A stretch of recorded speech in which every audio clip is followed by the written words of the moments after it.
My own dearest Elizabeth, I take my pen in hand this evening, with some patches of snow yet lingering in the shady places about the camp, and a strange quiet over all things that press upon me more heavily than the loudest day of marching ever did.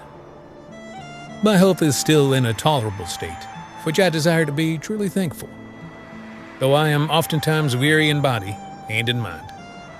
I trust, if it please the Lord, that when these lines reach you, they may find you in such measure of health and strength as is needful for your daily tasks, and that His hand is still about you in our little home. Your last dear letter, bearing date about the 20th of January, came to me after some delay, the roads being bad and the mails hindered. Yet it came at last and was a great refreshment to me.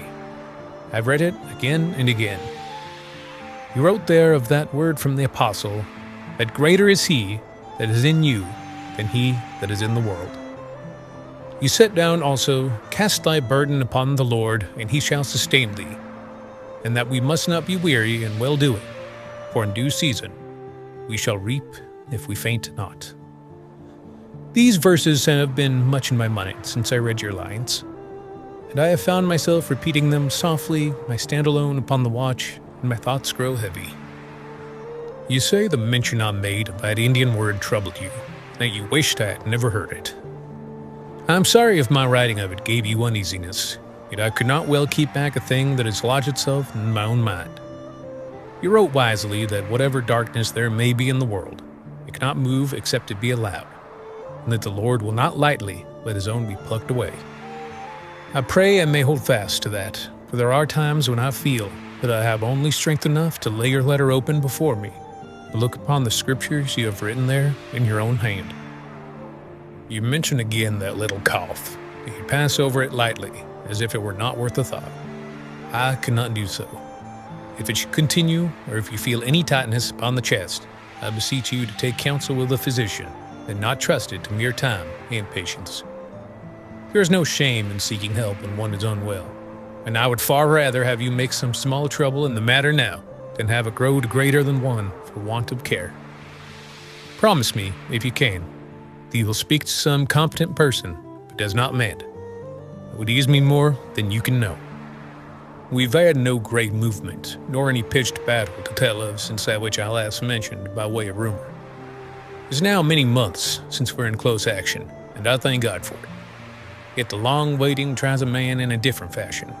We are kept ever ready, and alarms and distant firing are enough to set the heart beating without giving it any honest outlet.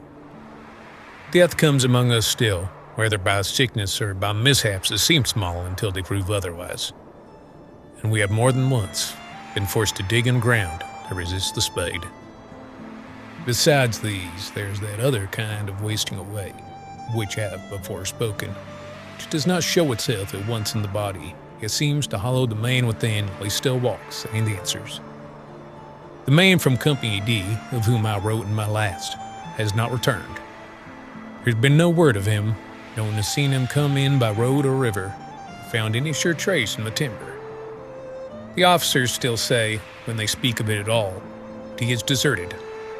Men say little, but his absence is felt in the evenings, as one feels a missing plank in a floor. Then now, Elizabeth, there's been another loss, which has troubled the camp more than I can well express. The very man I mentioned before, we had begun to drift from us, till we had not suffered any one sharp blow from home, but was worn down by long hardship and discouragement. It's gone in like manner. He had grown very quiet. He did his duty, yet there was no warmth in him. When the mail was brought, he would hang back, and once he said in a cold way that I did not lack. The letters could not change what was, and were of no great matter.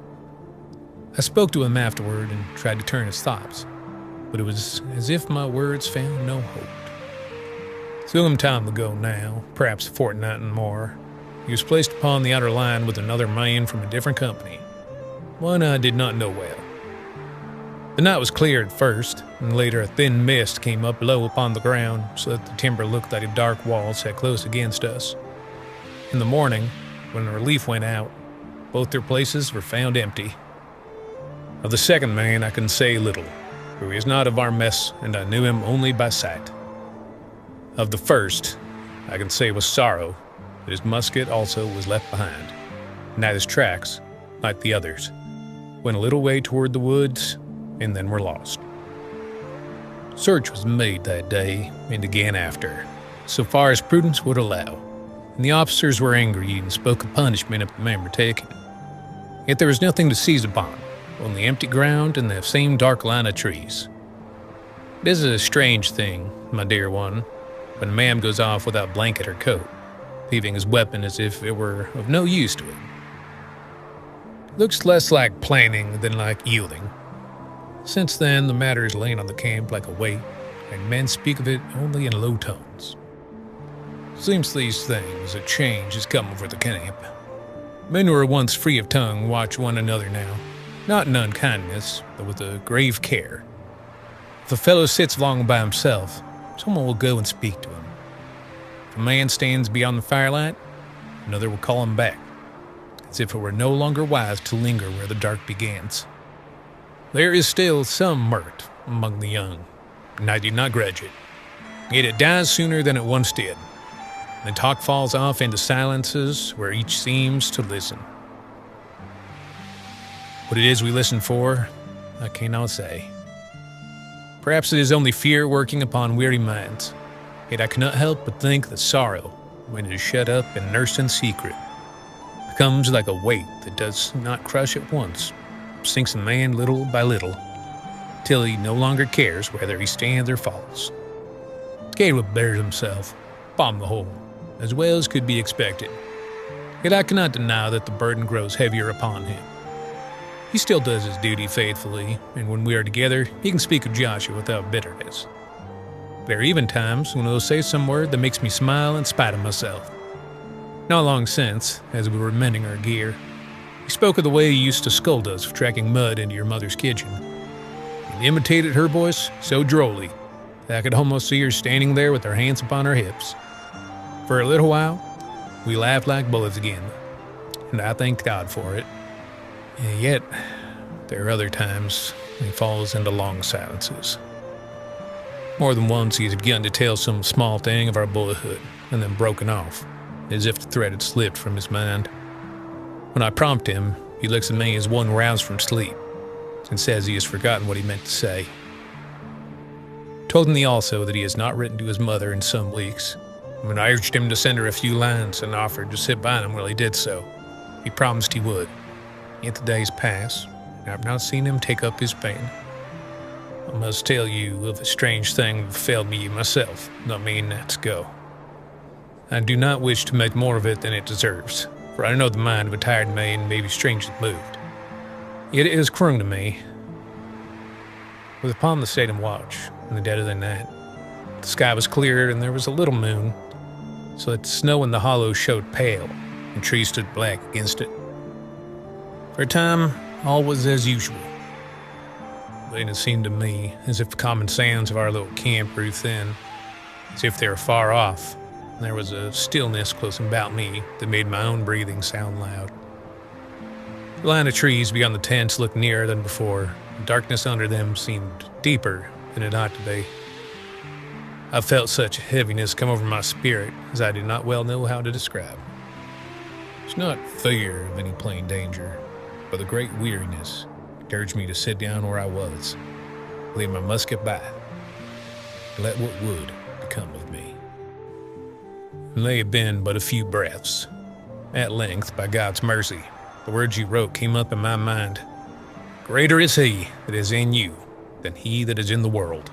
And also, cast thy burden upon the Lord, and he shall sustain thee.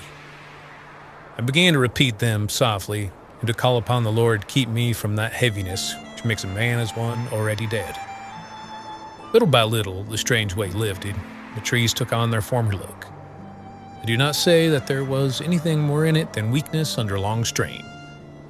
Yet it has given me a better understanding of how some are drawn down little by little, till they have no strength left to resist. I had, besides this, a dream one night that I cannot wholly forget. I thought I was walking along the line where that poor fellow once stood before he went away from us. Then I came to the place where his musket had been found leaning against the sapling. In the dream, I saw the prints of his boots going on into the woods, growing fainter, till they were lost in a shadow lay across the path. As I stared, it seemed the shadow moved a little. I heard my own name spoken softly, as if from some depth before me. I tried to answer and could not. And then I woke with my heart beating very fast. It's only a dream, and yet it left me uneasy. Once, not long after these things, as I stood near the fire watching some of our boys go about their tasks, I lifted my eyes and saw one of the Indian warriors a little way off, standing half in the shadow. His face was turned toward one of our quiet men. There was in his look a kind of sad knowing. When he perceived that I observed him, he drew his blanket closer, turned away among his own people. There's talk now and then that the enemy grows more bold along the river, and that small parties have been seen upon the opposite bank. It is said also that there has been firing at 1 or 2 plants above and below us, though nothing as yet has called our whole force into the field. I do not know what may be before us in the coming weeks, yet I desire to be ready, in soul if not in body, for whatever the Lord may appoint. Your prayers are a great help to me in this, and I feel the strength of them more than I can tell. I will now bring this letter to a close. Kiss your dear mother for me, and give my respectful remembrance to your father, and to all our neighbors and friends who may inquire after me.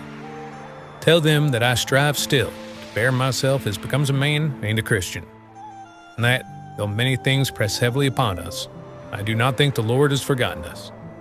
Above all, remember, my beloved, that your faithful letters are a strong cord binding me to life and duty, until it shall please God and His mercy to bring us together again.